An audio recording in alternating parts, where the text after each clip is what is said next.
Welcome, dear listeners, to our cinematic storytelling program, where film reels are not just entertainment, but fragments of memory and destiny. Today, let us quiet our souls and drift back to 1964, the year the London sky on the silver screen became more brilliant than ever with the appearance of a nanny descending from the clouds with a black umbrella. The movie Mary Poppins was born, bringing home not only 5 prestigious Oscars and massive box office revenue, but also planting in the hearts of millions of children around the world a belief in magic, in the incantation. Supercalifragilisticexpialidocious. It is a masterpiece about family, happiness, smiles, and humanistic lessons. But ladies and gentlemen, there is a cruel truth. The brighter the light, the longer the shadow cast behind the immortal smiles of the Banks family and their friends lie lives full of tragedy, loneliness, and loss that time has ruthlessly carved upon them. Over 60 years have passed. Let us turn back the pages of the tearful lives of the people who created that legend. Matthew Garber as Michael Banks. In the colorful world of Mary Poppins, little Michael Banks is the embodiment of mischief, innocence, and limitless imagination. With sparkling eyes and a cheeky smile, Matthew Garber, then only 8 years old, conquered the hearts of audiences globally. Along with his sister Jane, Michael was the reason Mary Poppins arrived, and also the character representing all children yearning for parental love. Matthew's natural, unforced acting turned Michael into an icon, a part of childhood memories for generations, propelling the boy to the pinnacle of fame as a promising Disney child star. However, when the stage lights went out, Matthew Garber's life was not shielded by any magic. Born into a family with an artistic tradition in London, Matthew was described as an intelligent, eccentric, and vibrant young man. Unlike many child stars caught in the whirlwind of fame, Matthew chose to enjoy life in his own way. He left the silver screen early, carrying the youthful desire for freedom to set out and explore the world. Matthew's youth consisted of journeys, experiences, and enjoying the wonders life offered far away from the noise of Hollywood. Fate ironically chose the moment the young man was at his most brilliant age to deal a fatal blow. In 1976, during a trip to India to seek spiritual and cultural experiences, Matthew unfortunately contracted hepatitis. Due to youthful ignorance and the lack of medical facilities in a foreign land, he did not realize the severity of his condition. The disease silently ravaged the young man's body, quickly progressing to hemorrhagic pancreatitis, an irreversible death sentence at that time. His family tried every way to bring him back to London for treatment, but all efforts seemed too late against the cruelty of the disease. The promising journey of Michael Banks had to stop suddenly and painfully. On June 13, 1977, Matthew Garber took his last breath at the Royal Free Hospital in London at the age of only 21. His passing was a huge shock, leaving infinite grief for colleagues and audiences. His body was quietly cremated, but the image of the boy Michael Banks with a radiant smile will remain immortal on the screen as a testament to a natural but ill-fated talent. Julie Andrews as Mary Poppins. No one can forget Mary Poppins, the perfect nanny in every way who brought magic to number 17 Cherry Tree Lane. Julie Andrews, with a voice as high and clear as crystal and a noble, warm demeanor, created an irreplaceable cinematic monument. At the age of 29, she won the Oscar for Best Actress for this very debut film role, Julie Andrews. Mary Poppins is not just a character, but a symbol of healing hope and unconditional love. However, behind that elegant exterior and the smile always on her lips was a Julie Andrews who had to fight secret pains from childhood, born into a poor and broken family. Her childhood was haunted by an alcoholic and violent stepfather. Music was the only salvation helping her escape the dark reality. She rose from the mud to become Britain's national treasure, conquering both Hollywood and Broadway. Her career was as brilliant as a dream, with The Sound of Music and a series of other classics. But the greatest tragedy for a singer is losing their voice, and fate cruelly took away Julie's most precious asset. In 1997, a vocal cord cyst surgery, thought to be simple, failed miserably. That medical error permanently destroyed her legendary 4-octave voice. For Julie, it was not just losing a professional tool, but losing a part of her soul. She fell into deep depression in agonizing pain, like a nightingale with broken wings. But then with extraordinary bravery, she picked herself up from the ashes. She turned to writing children's books, directing theater and acting in non-singing roles, continuing to dedicate herself to art in a different way. The resilience of Mary Poppins on screen seems to have seeped into Julie Andrews' real life. Today, stepping into 2025 at the respectable age of 90, Julie Andrews remains a living icon of willpower and grace. She no longer sings with the angelic voice of yesteryear, but her presence remains an endless source of inspiration. Her journey is eloquent proof that even when stripped of wings, one can still learn to fly in a different way, and her legacy will last forever with time. Glynis Johns as Winifred Banks. In the film, Glynis Johns played Winifred Banks, a dynamic mother and a social activist fighting for women's rights with the witty song Sister, Suffragette. With her signature husky voice and radiant smile, she brought the image of a modern woman loving her family but full of social aspirations. The role of Winifred Banks was a bright spot, bringing laughter and warmth etched into the childhood memories of millions of viewers. However, in stark contrast to the joy and happiness on screen, Glynis Johns' real life was a chain of prolonged romantic tragedies. She went through 4 marriages, and painfully all 4 ended in failure. The first husband was abusive, the second parted in bitterness, and subsequent relationships brought only disappointment.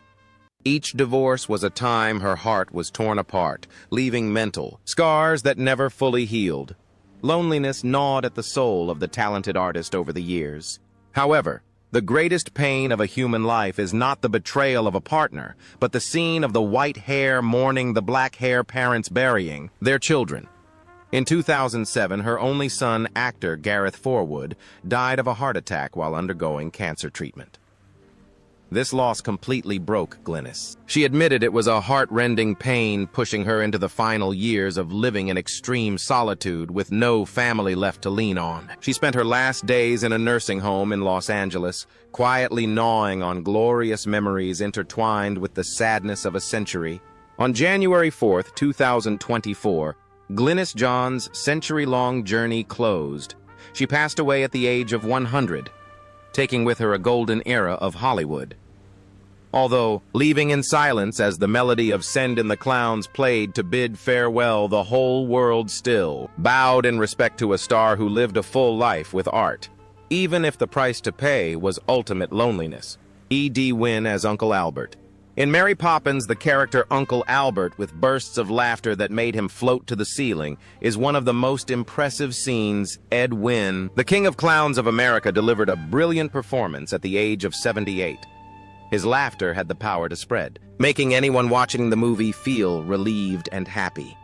He was the embodiment of pure joy, defying gravity and sorrow. But paradoxically, the man who brought laughter to the whole world carried a heart full of scratches. Ed Wynn's life was a series of struggles with gambling addiction, which caused him to go bankrupt many times and nearly ruined his career. Family tragedy also haunted him, with 3 broken marriages, leaving loneliness and separation from loved ones.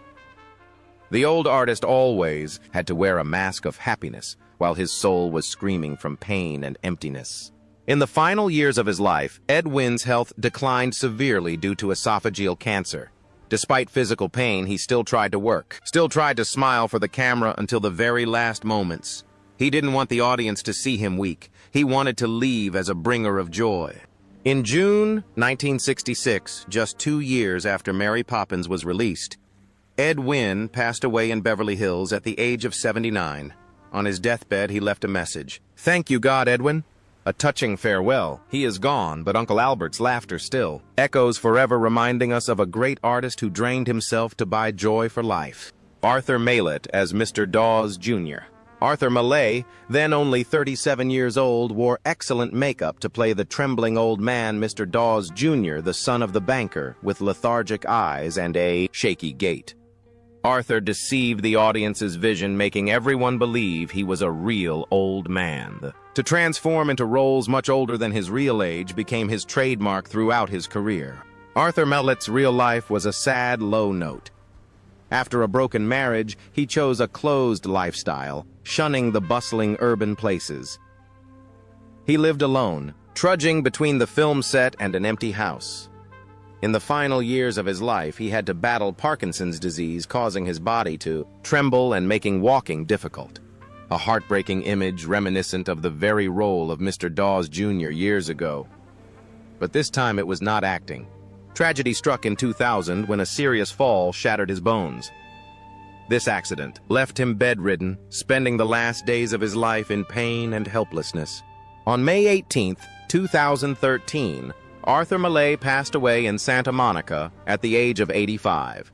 He left, quietly just as he had lived, leaving behind a unique acting legacy that few could copy.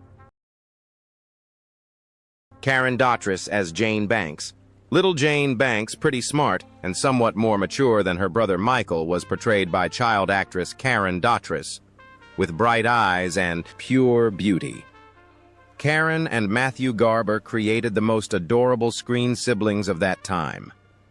The role of Jane Banks took the 9-year-old girl from a normal child to an international star sought after and admired. Audiences believed that Mary Poppins' magic would forever protect the girl. But in reality, glory coming too soon became a burden. Karen Dotrice grew up with the terrible pressure of fame, always compared and framed in the image of the obedient little Jane. Her adult life encountered many obstacles, especially her first marriage to actor Alex Hyde-White, which ended in betrayal and divorce in 1992. Emotional trauma and the harshness of Hollywood left her tired and weary, realizing the vanity of fame. Karen made a brave decision to give up acting. She withdrew from the limelight to seek the peace she had lost since childhood. She remarried and devoted her time to being a normal mother and wife. Karen admitted that she wanted her children to have a proper childhood, not stolen by cameras and scripts. Today, at the age of 70, Karen Dotrice is living a quiet and happy life with her family. Although she no longer appears on screen to the audience, she remains the sweet little Jane Banks. Her choice to leave the aura is proof that true happiness sometimes lies in the simplest things, not in applause. Hermione Baddeley as Ellen. Hermione Baddeley played the maid Ellen, a character who often caused tragicomic situations in the Banks household. With a plump figure, a thick Cockney accent, and a natural acting style, she successfully portrayed the image of a loyal but worrisome and slightly shrewish maid. Although only a supporting role, Hermione Baddeley's Ellen was an indispensable piece, creating the vivid picture of the film. In real life, Hermione was a respected stage and film actress in the UK. However, her love life was extremely rough. She went through 2 failed marriages and many unfulfilled romances, the most painful of which was the relationship with actor Lawrence Harvey. Betrayal and abandonment made her heart become callous, lonely, and bitter. She threw herself into work as a painkiller, believing that only the stage would never betray her. But fate seemed to want to test her to the end. In the final years of her life, Hermione suffered from severe epilepsy that caused her to lose to speak. For an actress famous for her sharp delivery, losing her voice was a tragedy, indescribable in words. She lived her last days in forced silence and enveloping loneliness. The journey of Maid Ellen ended in August 1986 in Los Angeles at the age of 79. She left carrying the secrets of a turbulent life, leaving the audience with the image of a funny woman on film, completely opposite to the tragic fate in real life. Rita Shaw as Mrs. Brill. Rita Shaw played the cook Mrs. Brill, a woman always busy, often nagging, but actually caring deeply for the Banks family, with a large physique and a booming voice. Rita Shaw brought a character full of life and authenticity. She represented the devoted workers contributing to keeping the fire burning for number 17. However, Rita Shaw's life did not have the warmth of the kitchen she managed in the film.